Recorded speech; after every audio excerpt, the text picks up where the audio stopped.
welcome back to Craft Time Sensory Style. Today we're going to be making a stress ball. So I know a lot of you are going to be really excited about that. So let's start by going over our supply list. The first thing we're going to need for our stress ball is we are going to need a balloon. So really you only need one balloon. Hopefully you have balloons left over from past birthday parties or something and only need one. So hopefully you can find one. The second thing we're going to need is an empty water bottle. So this empty water bottle, it needs to be pretty dry on the inside.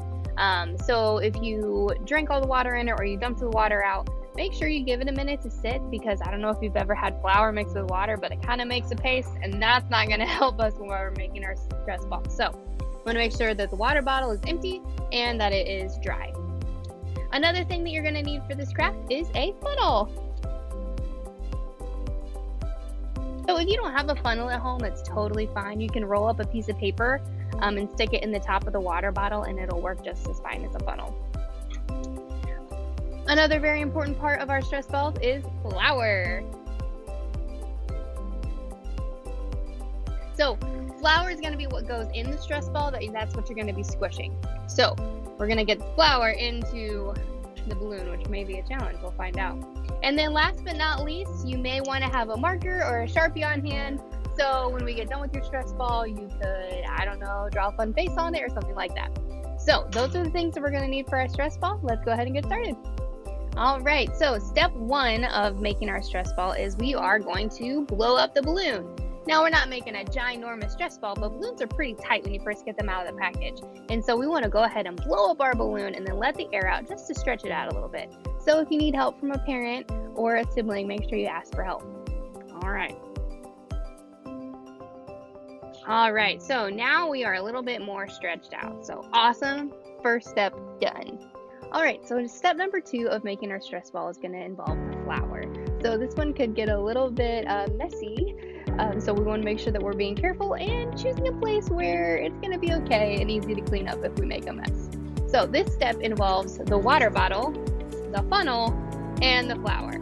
So what you're going to do is you're going to put the funnel in the top of the water bottle. Again, if you don't have a funnel, that's totally fine. All you need to do is kind of roll up a piece of paper and put it in there, create a cone, and you'll be able to do it the exact same way. So what you're going to do is you're going to take your flour, and you're going to need a half a cup of flour. So go ahead and make sure you measure out a half a cup of flour. And then what you're going to do, is we are going to try, oh gosh, I am making a mess. I think I'm uptied. We're going to put the flour into the funnel. All right, and you may need to shake it a little bit for it to go down into the water bottle. Ooh, flour everywhere.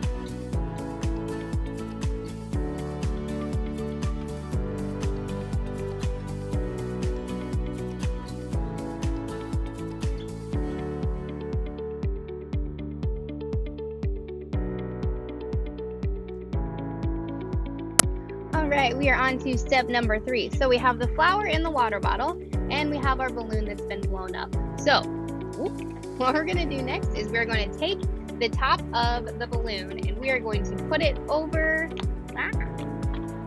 the lip of the water bottle. So they should, in theory, be attached. So after you do this, what you're going to do is you are going to gently flip over the water bottle. And you're going to make sure that you hold on to the balloon, because if you squeeze the water bottle too hard, where do you think all that flour is going to go if the balloon shoots off? All over you. So make sure you're holding on. So you're just going to gently push the flour from the water bottle into the balloon.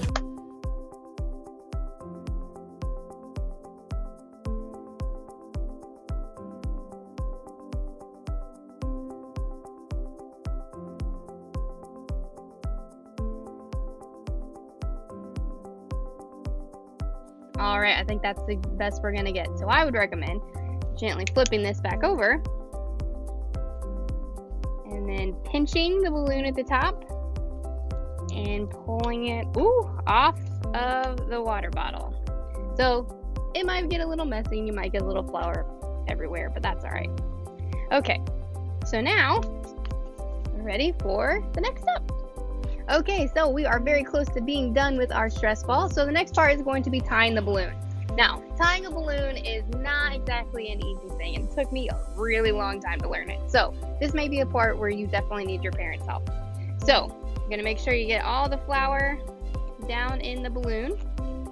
And then you are going to tie off the balloon.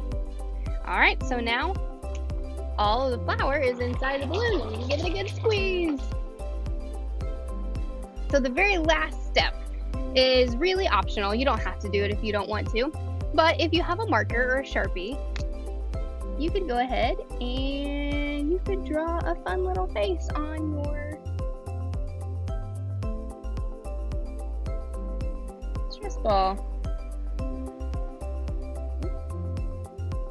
Because why not, right? So I decided to draw a happy face on mine because the whole point of having a stress ball is something to squeeze, right? To help us calm down or take a deep breath or to focus on something else.